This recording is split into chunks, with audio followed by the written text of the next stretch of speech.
Hey friends, I'm Mitch, and we're going to do a few more minutes of this. This is horribly unbalanced, as Occasional Gamer has already pointed out, because we have a 29 versus like 2 or 3 or something. So we're going to go ahead and just kind of polish this out and attack Dalton as well as Tilton over here. We have a free reign to get to Tilton, so we're going to do that first, and then we're just going to do all in for Dalton up here. I don't think they're going to have much of a problem getting in, even with, without forts, you're looking at a pretty pathetic 6 here against like 29 and other numbers. So it doesn't really look good. And I'm assuming that this is just a learning scenario type thing. Scenario 2. It's a made-up scenario that, doesn't reflect have any historical grounds. So seems like they're just trying to teach you the game at this point, so it's really unbalanced. Kind of a good single-player thing, too, though. So we're going to get 4-7, march them in here, wipe these guys out, and continue on. So, as you know, we can't move the entire thing at once. We're going to have to split it out. So the first thing we want to do is roll. All right, so we got a 6, so that is going to be... leader is going to activate everybody under the 20th, and everybody gets a 7. So we're going to jack the fatigue up here by 1 and make it 3 fatigue for this particular unit. Let's just sort of move this over here. Alright, so we're going to use the 14 first. This is guy under Geary, or units under Geary at a now fatigue of 3. Now they have 7. It's going to be 1, and that's pretty much it. So they're going to go ahead and attack, and we'll move the 7 back over here. So Geary is going to go ahead, and as part of his march, he is going to attack Force 6. So Force 6 consists of not too many dudes. Let's take a look. So we do have some defense here, but man, we have some terrible units. That's terrible units for those guys, unfortunately. So again, obviously this is horrifically unbalanced. So we're just going to go for it quick, just a quick thing through. Okay, he has a fatigue of 3. Throw that back in the pile. Let's see. I want to go ahead and attack. So we have a 2 versus the best. He's going to have a 1, or no, he has a 2. So that's knocked out. So we have a 14. Versus, even with 2s, 2, 4, 9, so it'd be 13. So we have a 14 versus 13. Difference of 1. Let's roll. We have no artillery. And so I rolled this out. We have a 14 attack plus prepared attack 15. I rolled a 3, so that is 18. He's defending in a mountain, which I'm not at a mountain. The mountain is connected with a road, so that's valid. We have a +2 because I'm not in the mountain as well, so that's a 15. He rolled a 4, and we have 19. That is an attacking -1. Now if we look at 14 and 13, so over here -1 is going to be a fatigue on the defender side, and then over here, since we are 14, that is going to be a 1D. So let's reduce this down from 14 to 13 and flip it to the disorganized side. We get the maximum fatigue level, which is now 4. So that is the end of that. He gets a capital F, which is fatigue -2, so let's apply that to all the units. By the way, I did roll for extended march, and it was no effect, just in case you're wondering. So now we're going to bring the unit under Butterfield in, and he is a 15. So let's place the 15 and Butterfield here, as well as he's going to have a 3 for fatigue from doing the march again. So we need to roll for an extended march for this character. Modified die roll is going to be no effect as well because we are organized. Looks good. Modified die rolls looks good. So we're going to have to do a march. We have 7 to choose from. So we are going to grab this guy and go into here. Now it's going to cost extra because we do have a 9 manpower here. That is 1 extra movement point, so we are going to go 1, 2 to get into here. And on the 2, we are now fatigue of 3.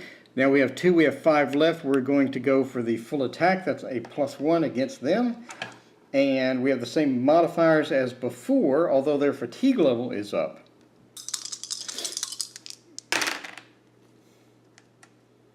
So they rolled a 6 and I rolled a 5. Let's see what happens. So we are a base of 15, they're a base of 13. They have a mountain prepared. 16, 15, 15, 6, 21, 21. That's a 0 overall. So let's look at these stats from the results table. So they get a D for disorganized again. And I get a 1D, which is unfortunate, so we're going to have to reduce this down by 1. So from 15 to 14. Since I already had a 14 counter, that should be pretty easy. And we hijacked my fatigue up to infinity. Now we are pretty bad off at this point trying this attack, but it was fun, so hey, what you know? What do you know? So let's move these guys back to the sheet. Remove the old fatigue markers. That was Geary. Put them back over there. So here's the attacker situation at this point, which it looks pretty bad. And here is the defender situation, which looks equally bad. And we're going to take advantage of this defender situation being fairly terrible by rolling on in with the last 20th activated unit, which is going to be Williams over here. Now remember that we have 7 to play with because we were activated in full force, and he only has 1 fatigue. So we're going to flip his fatigue to 1, to 2. Sorry, what am I saying? 1. Flip his fatigue to 1. Now he has a 14 strength unit with a 2.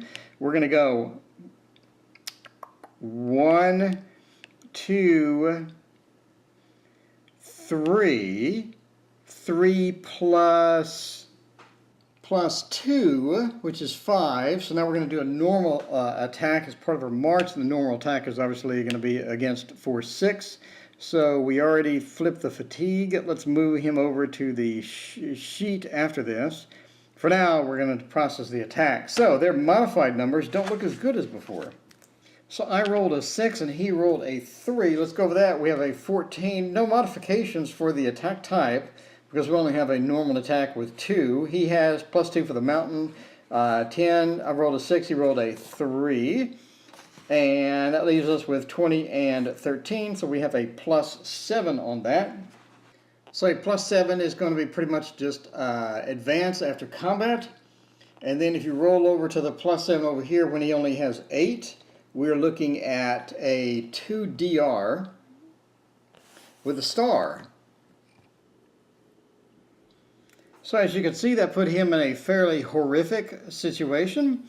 And he is not looking too good at all, so I wiped out the majority of his forces. Now I get to advance after combat, which he has to do 4, so we will go, it said road. We'll go 1, 2, 3, 4, and then we advance into the mountain after combat. And that is looking pretty terrific as we progress over either towards Dalton or Tilton. We're pretty much just rickrolling through this entire thing. So their force is pretty much done at this point. So we will just leave that here. And that is the end of our turn. We will roll for initiative like it matters. And the Union looks like has initiative. So we're going to go ahead and continue our march towards our goal. Let's slide over here. So let me move this along with my cutter. And we are headed towards Tilton. So it shouldn't be that long to get there. So let us roll in with Williams. He's already at a 2. He's only pretty much the only guy that we can roll with. So let's roll for movement for just base infantry, which would just be a 3. it looks like, which is not going to give us much. And we also need to roll for extended march, so let's do that. So we look good for extended march as well. So we have 3. Let's go, let's say 1, 2. We can't really do much anyway. We need to up our fatigue to 3 while we're here.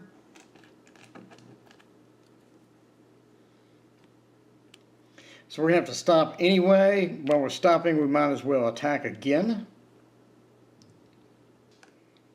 So we rolled a 2 and he rolled a 1. So we have a base of 14. He has a 3 modified. We have 2 on the roll. He had 1, so 16/4. It's a plus 12, which is going to cap this out. It basically means he just dies and we pretty much advance. So that is the end of force 6, and we advance into that space. And now that we are on a 3 fatigue, that's not going to look good for us to get to Tilton, but we can get to Tilton in a couple of turns. In the meantime, we will roll for initiative. And let's see who goes first, and we go, well, not first. Now I do want to get force 3 on the move, which is the 3rd Cavalry under Kilpatrick. So we are going to activate pretty much the entire thing, and we get a double dice roll.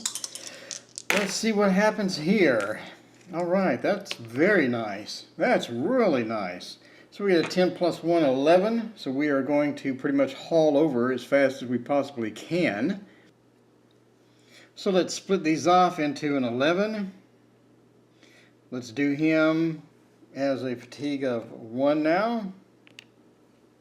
That is going to be a 1, 2, 3, 4, 5, 6, 7, 8, 9, 10,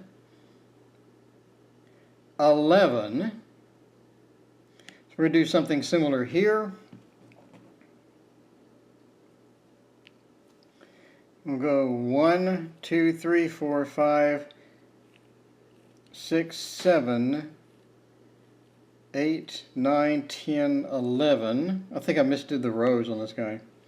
Let's assume he only got here, and he should be able to move here. Cavalry doesn't really have a restriction for moving on top of each other, so we're going to go ahead and put him here, and then as well as we're going to put the other guy there. So we have no stacking movement within cavalry restrictions, so we're going to go ahead and do that.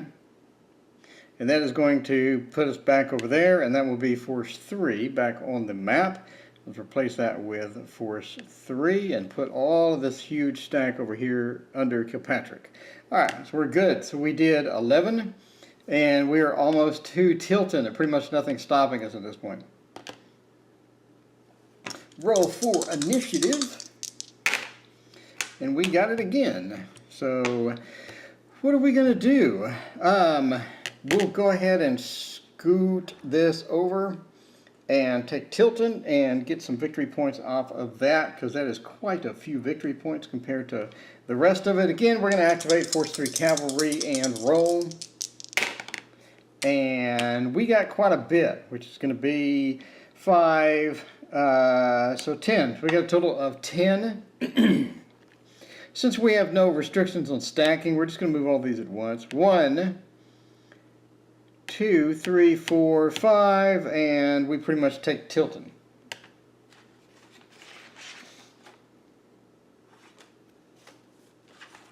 So we did get Williams into there, although barely, and the rules state that in scenario 2, victory conditions, undemoralized infantry unit occupies Tilton. That would be a plus 35, and we killed a metric ton of manpower. So for each Confederate manpower lost in combat, retreat, etc., it's plus 3. So pretty much got the Union decisive victory at this point. So I believe we are done with this particular scenario. I'm probably playing it completely wrong, although I'm not sure how, because I mean it's stacked in the Union's favor pretty heavily. I mean you have a plus 29 going up against like a 10, or in some cases going up against like a 6. So it's pretty favored heavily in the Union side anyway. So overall, I'm just going to call this a success it's a learning scenario, let's face it. A nice solo game, nice learning scenario. I'll pick something that's a little more challenging on next time, and I will see you then. Until then, we'll play something totally different, just to kind of shake out the Union-Confederate conflict and come back to that at some other time. Thank you for joining me. If you like this video, please hit like and subscribe.